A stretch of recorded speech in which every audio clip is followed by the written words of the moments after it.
Hello and very good morning to all of you. So आज 100 plus DI series का day 4 होगा और आज आरआरबी पीओ मेंस 2023 यानी लास्ट ईयर जो डीआई पूछा गया था उसको हम आज के सेशन में इंक्लूड करेंगे। ये केसलेट डीआई होगा जो कि जनरली क्या होता है, स्टूडेंट्स के लिए टाइम टेकिंग होता है या फिर एक ऐसा डेटा होता है जिसके वजह से क्या होता है, ये पूरा का पूरा केसलेट डीआई सॉल्व नहीं हो पाता है।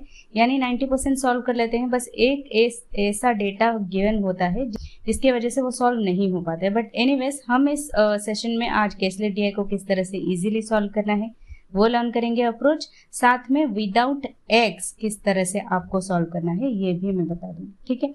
बट हर बार की तरह पहले खुद से ट्राई कीजिएगा और चलिए सेशन को स्टार्ट करते हैं। डीआई तो आपके सामने है ही, और ऐसे डीआई और सॉल्व करना चाहते हैं तो इस पीडीएफ से आप डाउनलोड करके प्रैक्टिस कर सकते हैं। लिंक आपको डिस्क्रिप्शन बॉक्स में मिल जाएगा, ठीक है। देखो क्या कह रहा है, there are 3 shops A, B and C who sold tables and chairs. Cost price of tables and chairs for each shop is different and every shop sold different number of tables and chairs. ठीक है, A, B, C 3 shops हैं और वो कुछ tables chair sold कर रहे हैं और कॉस्ट प्राइस कुछ है, ठीक है। नोट में यहाँ गिवन है 1 सेट ऑफ आइटम्स, मतलब क्या है 1 टेबल और 1 चेयर, ठीक है। शॉप ए शॉप बी यहाँ पे इंफॉर्मेशन गिवन है तो हम टेबल बना लेते हैं, ठीक है। ये ए बी और सी, ठीक है। यहाँ पे हम लिखेंगे चेयर्स, ठीक है। यहाँ पे चेयर्स है, ठीक है। यहाँ पे रुपीस लिख लेते हैं किसके, चेयर्स के। यहाँ पे टेबल लिख लेंगे और यहाँ पे रुपीस लिख लेंगे टेबल के, ठीक है। क्योंकि यहाँ पे गिवन है कि टेबल और चेयर कितने सोल्ड किए गए हैं वो हम यहाँ पे लिखेंगे, और कुछ प्राइस भी है, कॉस्ट प्राइस कुछ है यहाँ पे तो हम यहाँ पे लिखेंगे, जिसका टेबल का यहाँ पे और चेयर का यहाँ पे, ठीक है। मैं कलर चेंज कर रही हूँ सो दैट जो भी हम लिखेंगे वो इजीली देख सको, ठीक है। शॉप ए कह रहा है number of chair sold by A is 20% more than number of table sold. अच्छा, 20% का फ्रैक्शन वैल्यू आपको पता है 1/5। मैंने कहा है हम विदाउट एक्स सॉल्व करेंगे तो एक्स लेके हम नहीं करेंगे, तो इसीलिए फ्रैक्शन में करेंगे। 1/5 है 20% का, तो अगर टेबल 5 है तो चेयर टेबल 5 है, यहाँ पे मैं लिख रही हूँ। कंफर्म डेटा होगा तो उसको मैं ब्लैक कलर में लिखूंगी, ठीक है। कंफर्म नहीं है तो ब्लू कलर में लिख रही हूँ। 5 है तो ये 20% मोर कह रहा है, मतलब 1 मोर होगा तो ये चेयर हो जाएगा 6, ठीक है। इतना क्लियर है, मोर देन टेबल कह रहा है, ठीक है। कॉस्ट ऑफ 1 टेबल इज ₹320, मतलब इसका यहाँ पे डेटा होगा 320 तो इसको लिख लेते हैं 320, ठीक है। And while the cost of 1 set of items is 470। 1 set of item क्या था, 1 टेबल और चेयर। तो अगर टेबल का 320 है और टोटल का 470 है तो 470 में से 320 को माइनस करोगे तो 150 आएगा, जो कि यहाँ पे होगा, ठीक है। तो ये भी डेटा आपका कंफर्म है तो ये लिख लो 150, ठीक है। ये कंफर्म डेटा आपको मिल गया, ठीक है। चलो शॉप डी में कह रहा है ratio of table sold by A to shop B is 5:7। Tables की बात करा है, शॉप ए और बी 5:7। तो आप टेबल करा है तो यहाँ पे 50 और 70 लिख दो। हमें नहीं पता है कितना है, रेशियो सिर्फ गिवन है 5 और 7। Cost of 1 chair and 1 set of items is 120, 360 respectively. तो 1 चेयर का 120 है तो चेयर का यहाँ पे है चेयर का, तो चेयर का 120 लिख दो, 120, ठीक है। और सेट ऑफ आइटम्स यहाँ पे 360 है तो 360 में से ये 120 जाएगा तो बचेगा 240, यहाँ पे टेबल हो जाएगा। ये क्लियर हो गया। चलो, total number of chair sold by A is 210। Chairs का यहाँ पे वैल्यू गिवन है 210 है तो ये 210 लिख दो। अब ये हमने लिखा है कि 6, तो 6 का वैल्यू यहाँ से इसको पता कर सकते हैं, हम सारे वैल्यूज निकाल सकते हैं। तो 6 का वैल्यू अगर 210 है, 1 का वैल्यू कितना होगा, 6 3 जा 18 और 5 जा 30, ठीक है। 1 का वैल्यू 35 है तो 5 का वैल्यू कितना होगा, 5 का वैल्यू कितना होगा, 5 3 जा 15, 5 5 जा 25 और 175 होगा, ठीक है। ये आ गया तो इसको मैं अभी इरेज कर रही हूँ, ठीक है। अब यहाँ पे 5t है तो 5 का वैल्यू यहाँ पे 175 है, जो कि हमने यहाँ पे किया है। 1 का वैल्यू 35 है, हमें ये 7t निकालना है तो 7 का वैल्यू कितना होगा, 7 3 जा 210 7 5 जा 35 यानी 245, ये होगा 245। क्लियर है? तो इसको मैं इरेज कर रही हूँ। ये सारा डेटा हमने निकाल लिया है, बस 1 2 3 4 और 5 बाकी है। चलो आगे देखते हैं कहाँ पे होगा। ठीक है, shop C total number of table sold is 50 more than total number of chairs sold. Chairs का अगर सी मान लो तो टेबल्स कितने हो जाएंगे? C plus 50। ठीक है, ratio of total number of tables to chair sold is 15:14। Table to chair कह रहा है तो ये 15:14 कह रहा है। तो 15 और 14 में डिफरेंस कितना है? 1 का डिफरेंस है, लेकिन यहाँ पे डिफरेंस कितना है? ये चेयर है, चेयर प्लस 50 है, यानी यहाँ पे क्लियरली डिफरेंस 50 है। तो 1 का वैल्यू अगर 50 है, 1 का वैल्यू अगर 50 है तो यहाँ पे 15 का वैल्यू कितना हो जाएगा? क्लियरली ये समझ में आ गई ये इक्वेशन। यहाँ पे 15:14 गिवन था, 15 और 14 हमने इस तरह से किया है, जिनका डिफरेंस 1 है तो 1 का वैल्यू यहाँ पे 50 डिफरेंस पहले से गिवन है, तो 15 × 5 कितना होगा? 750 और 14 × 5 कितना होगा? 700। ये क्लियर है? इसको मैं अभी इरेज कर रही हूँ। ठीक है, चलो नेक्स्ट कह रहा है cost of 1 table is 25% more than cost of table for shop B. 1 table C का कह रहा है, मतलब इसका जो वैल्यू है 25% more than table for shop B, मतलब इससे 25% मोर है। 25% मतलब 1/4, 1/4 इसका कितना? 60, तो 60 मोर है तो ये कितना हो जाएगा? 300 हो जाएगा, ये 300 हो जाएगा। क्लियर? चलो नेक्स्ट कह रहा है 1 सेट ऑफ आइटम्स कॉस्ट 520। अगर ये 300 है, टोटल 520 है, तो इसमें से इसको माइनस करोगे तो कितना आएगा? 220 आएगा। तो इसको मैं इरेज करके ब्लैक कलर में लिख रही हूँ, 220 आएगा। क्लियर? यहाँ तक क्लियर है?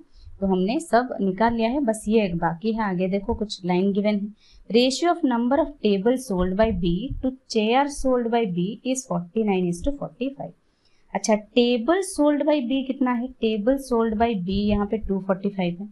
245 जो है वो कह रहा है 49:45 है, तो 49 का वैल्यू 245 है, तो 1 का वैल्यू कितना होगा? ये 5 से कटेगा, है ना? 5 9 जा 45, 5 4 जा 20, यानी ठीक, और 5 से कटेगा, तो 1 का वैल्यू अगर 5 है तो 45 का वैल्यू कितना होगा? क्या आप बैठ के मल्टीप्लाई करोगे 5 × 45?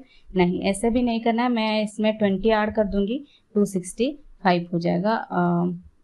अब आप कहोगे हाँ 265 होगा, या 20 माइनस कर दूंगी, 225 होगा, माइनस करूंगी।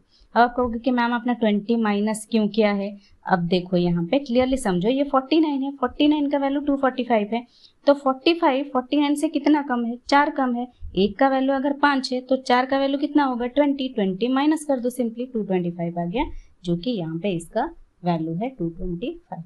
क्लियरली इससे आपने निकाल लिया, बस इतना ही आपको कैलकुलेशन की ज़रूरत थी। बाकी सारा डेटा जो आपको गिवन है, कहीं पर भी हमने एक्स नहीं लिया है, या आपको सॉल्व करना आ गया बिना एक्स लिए। अगर आपने एक्स लेके किया है तो आप ये देखना कि आपको कितना टाइम लगा, ठीक है, और उसको फिर एनालाइज करना कि आपको ज़्यादा टाइम लगा या मैंने जो बिना एक्स लिए किया है उसमें ज़्यादा टाइम लगा है। अगर विदाउट एक्स आपको कम टाइम लगा है तो यही अप्रोच आपको एग्जाम में जाके अप्लाई करना, ठीक है।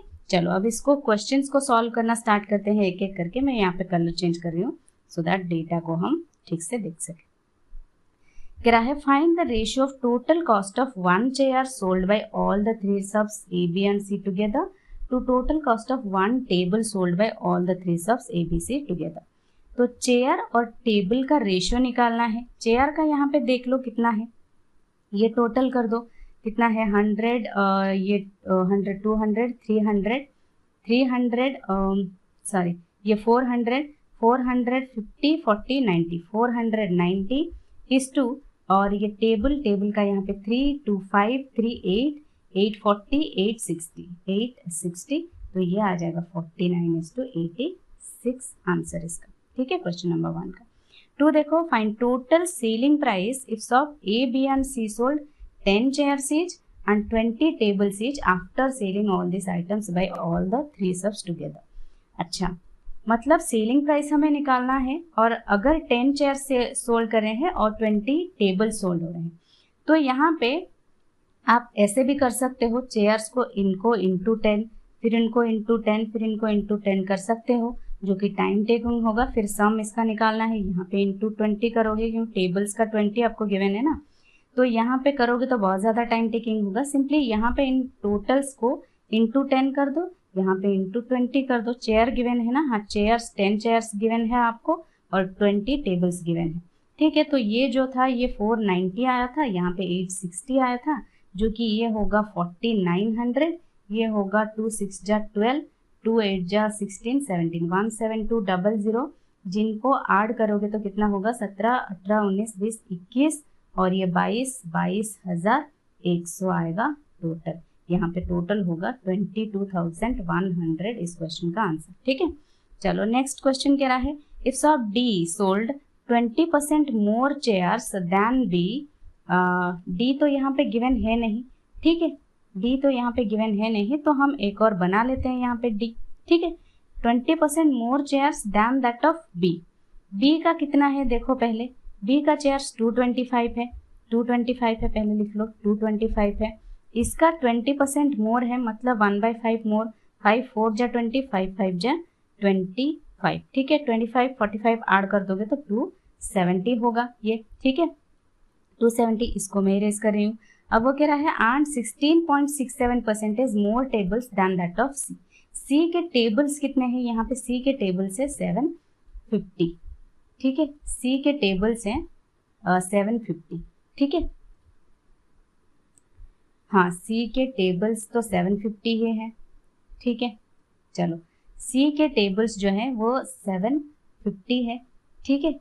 ये सी के टेबल्स जो है 750 है, बट यहाँ पे जो था, ठीक है, यहाँ पे थोड़ा जो है वो 16.67% जो है, ये जो है ये इसका फ्रैक्शन वाला आप सबको पता है 1/6 होगा। ये थोड़ा डेटा एग्जैक्ट नहीं आएगा, यहाँ पे अप्रॉक्स आपको एग्जाम में गिवन होगा ब्रैकेट में, ठीक है। अप्रॉक्स आपको निकालना है, 6 डिवाइड करोगे तो ये इतना मोर है, 6 1 जा 6, 6 2 जा 12, 6 5 जा 30 है ना। हाँ ये तो आ रहा है 125, इससे ज़्यादा है। 750 प्लस 125 ऐड करोगे तो 875। फिर क्या पूछ रहा है, then find total number of chairs and table sold by sub D, जो कि यहाँ पे 270 और 875 हज़ार, और ये साथ साथ 14 5 और ये 11 हो जाएगा, 1145 यहाँ पे ऑप्शन क्वेश्चन नंबर 3 का करेक्ट आंसर होगा, ठीक है। 1145 यहाँ पे क्वेश्चन नंबर 3 का करेक्ट आंसर होगा, ओके। चलो नेक्स्ट क्वेश्चन क्या कह रहा है, total number of chair sold by A is what percentage of total number of table sold by C. Chair A और टेबल सी। चेयर ए देखो कितना है, चेयर ए 210, टेबल सी था ना 750, ठीक है। 210 और 750, 210 डिवाइडेड बाई 750 इंटू 100, 0 0 कैंसिल, 25 से डिवाइड करोगे तो 3, 25 से डिवाइड करोगे तो 4, 3 से डिवाइड करोगे 7, 7 4 जा 28% इस क्वेश्चन का करेक्ट आंसर होगा, ठीक है। सो इस तरह से आपको कैलकुलेट करना है, ठीक है। यहाँ पे अप्रॉक्स नहीं था, बाकी अगर यहाँ पे ऐसे कुछ आपको गिवन है 16 होल 7% का, अगर आपको फ्रैक्शन वैल्यू नहीं पता है 1/6 है, तो आप इस परसेंटेज का क्लास अगर आपने देखा है तो ये छोटे छोटे परसेंटेज है जिनका आपको फ्रैक्शन वैल्यू से याद रहना जरूरी है, सो दैट आप कैलकुलेशन इजीली कर सको। अगर कुछ ऐसे नंबर्स होंगे जो डिवाइड नहीं होंगे, वहाँ पे आपको अप्रॉक्स करके ऐसे ब्रैकेट में गिवन होगा, जो कि आप अप्रॉक्सीमेट वैल्यू निकाल के फिर कर सकते हो, ठीक है। या फिर पॉइंट में होगा तो ऑप्शन में भी आपको पॉइंट में गिवन होगा, ठीक है। एनीवेज ये हो गया DI सॉल्व। एक और DI होगा जो हम नेक्स्ट सेशन में इसको करेंगे, ठीक है। बाकी इसमें कोई और डाउट या क्वेरी हो आप कमेंट सेक्शन में पूछ सकते हो। That's all for today, bye bye, take care.